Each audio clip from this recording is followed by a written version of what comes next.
My name is Sam, and I'm 34. I was married to my ex-wife, Anna, 29, for almost 3 years, but we had to go our separate ways due to her infidelity. Anna and I grew up in the same town, so we weren't complete strangers when we started dating. We both went to the same high school, but I was a couple of classes ahead of her, and we didn't get close to each other until after we finished college. Right from time, I never wanted to leave our town for greener pastures or anything because I loved it there, and I'd always wanted to be close to the people that mattered. The same applies to Anna. She returned to overlook her parents' restaurant after she graduated from college. It was during this time we began our relationship. We became perfect friends after she returned, and after some months of closeness, we began dating. Because we lived in a small town, everyone was aware of our relationship and the possibility of us ending up together. They were right, as that's precisely what happened. After about a year and a few months of us dating, we ended up getting married, and the wedding was beautiful. I'm an artisan, and I worked as a carpenter and earned a decent amount of money, so I gave my wife the kind of wedding she'd always wanted. It wasn't that elaborate, but it was what she wanted, and everything turned out as planned. After we got married, we went on our honeymoon, but just 2 days after we left, we had to return because her mother passed away in her sleep. It was a very tough season for the both of us as she was an only child, and I imagined how terrible she must have felt to lose her mother like that. Meanwhile, I supported her in every way I could. I grieved with her, cared for her, and was there for her at all times.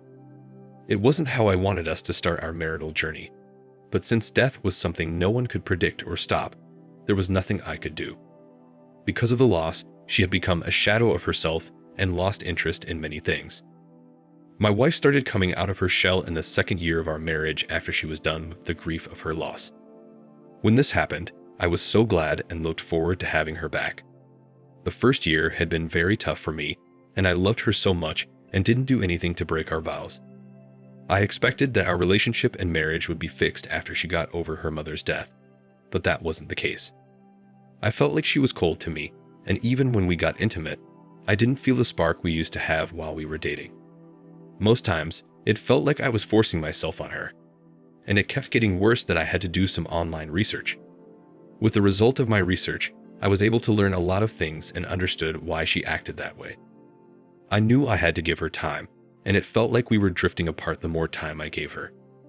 I didn't enjoy the first 2 years of my marriage, but I had to stay because I expected her to get herself together sooner. One time, I even confronted her about her change in behavior and how I wasn't enjoying our marriage, but she said I was selfish and insensitive. The very annoying part was that if we went out to a wedding, a gathering, or any event we were attending, she would be very active. She would laugh at every joke and even interact with everyone like everything was cool with her. But as soon as we got home, she would change. Our marriage was getting very boring, and after constantly nagging about her attitude for weeks, I started to see a few changes. She became more active at home, spent time with me, and we started doing all the fun things we used to do as singles, but never had the opportunity to do in our marriage because of the tragedy that struck. Sincerely, her changes made me feel loved, and throughout that time, our marriage was shaky and she was grieving. I never tried to play smart with her or look at any woman in a lustful manner. Although, there were temptations, especially since I wasn't getting what I wanted from her. But I loved her so much that I avoided those temptations because I knew what a few minutes of pleasure could do to our marriage. Our home was now filled with happiness and laughter for the following months that I enjoyed her company so much. The icing on the cake was when we found out she was pregnant, which made me very excited because I was going to become a father very soon. It really meant so much to me, and I was glad I was finally having the marriage of my dreams. About 6 months after we found out she was pregnant, I decided to make things up to her. I knew her mother's death ruined our honeymoon, and even though she never mentioned it, I knew she would love to return to the same place. It was expensive, but I started saving for it 2 months after things returned to normal. After all the bookings and preparations were made, I broke the news to her, and we didn't just take it as our honeymoon, but as a romantic getaway. She really loved it, because our wedding anniversary was only a week after we returned from the getaway, and we planned on renewing our vows in front of friends and family. The renewal of vows was my idea, and I thought it was necessary because we were only beginning to enjoy our marriage. Eventually, We went on our second honeymoon getaway and had so much fun together. We visited places, took multiple pictures, and most importantly, tried different foods. We were only meant to spend a week there, and on our 6th day there, I made a shocking discovery.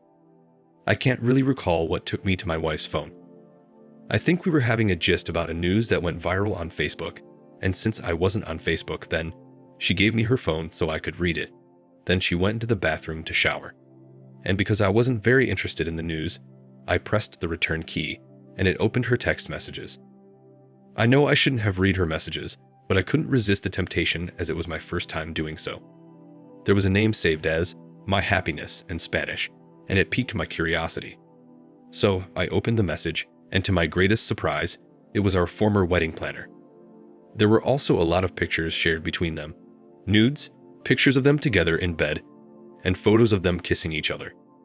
Another thing was, they had been dating each other for almost 2 years under my nose, and a month after our wedding anniversary was their 2nd anniversary. At that point, I felt the room spin and my chest almost exploded from being too tight. I would really love to explain how I felt, but no amount of words can describe it. I'm still somewhat surprised that I was smart enough to forward all their pictures to my number in that state of shock, and delete all that I sent to my phone so she wouldn't know. Honestly, the rest of our romantic getaway was ruined, and there was a change in my attitude too. I was so worried that the child she was carrying wasn't mine, and for nights, I could not sleep well or think straight. I even missed working on most of my clients' projects because I was not in the right mind. Meanwhile, I kept everything to myself and did not confront her about anything. Honestly, I was literally at the worst state I could ever be, but I kept on telling myself to keep calm, and that she must pay dearly for her actions. After days of thinking, I decided that the best way to get to her was to give her a surprise package on the upcoming anniversary. I was going to humiliate her in the presence of everyone she knew. In the subsequent days, I tried my best to behave calmly, and she was so engrossed with our small renewal of vows party that she thought I was having mood swings again. The day of our anniversary finally arrived and everyone was around. We did our thing, and I was patient enough for our vows to be renewed. They didn't mean anything to me anymore. After we were done, I asked that the gifts I got for her be brought in so she could open them in front of everyone. Anyone who saw the size of the gifts could tell they were framed pictures, but I guess she thought they were pictures from our second honeymoon. I asked for the photos to be given to her so she could open it herself, and she did. Immediately she opened it, everyone gasped, and she froze. Then I opened the other ones myself. All 3 pictures were of her and our former wedding planner in bed, naked together, and a picture of them kissing each other. Funnily enough, he was also in attendance, and his wife and children were there too since we were close in some way. I felt so satisfied to see the expression of confusion and shame in their faces, and to expose my wife and embarrass her in front of everyone. Then I told her it was over between us, and I wanted nothing to do with the child she was carrying because it was obviously not mine. She cried, begged, and even said she didn't know how she entered an affair with him, but she was drawn to him because he comforted her more and didn't fake his grieving like I did. I was shocked to hear her say such because I sacrificed so much in her grief to be with her. What she said really hurt me, and it was more reason to get her out of my life. We divorced shortly after, and the whole town carried the news. The wedding planner's wife was so mad that she left him immediately, and in addition, he was forced to resign after words spread like wildfire. I never took responsibility for the pregnancy, and the wedding planner said it wasn't his until DNA evidence confirmed it was. It still hurts me whenever I remember what I got in return for being patient with my ex-wife and loving her foolishly. I still haven't healed yet, and the wound opens each time I remember it. It's been several months, and I haven't been in another relationship since then. I don't know if I will, but I'm sure I can never love another woman the way I loved her. This is my story. I don't know if I could have done things any differently, but I hope I did what was right for me at the time. Thank you for watching. Like, comment, and subscribe if you enjoyed the video. Until next time, I'll see you again. Take care.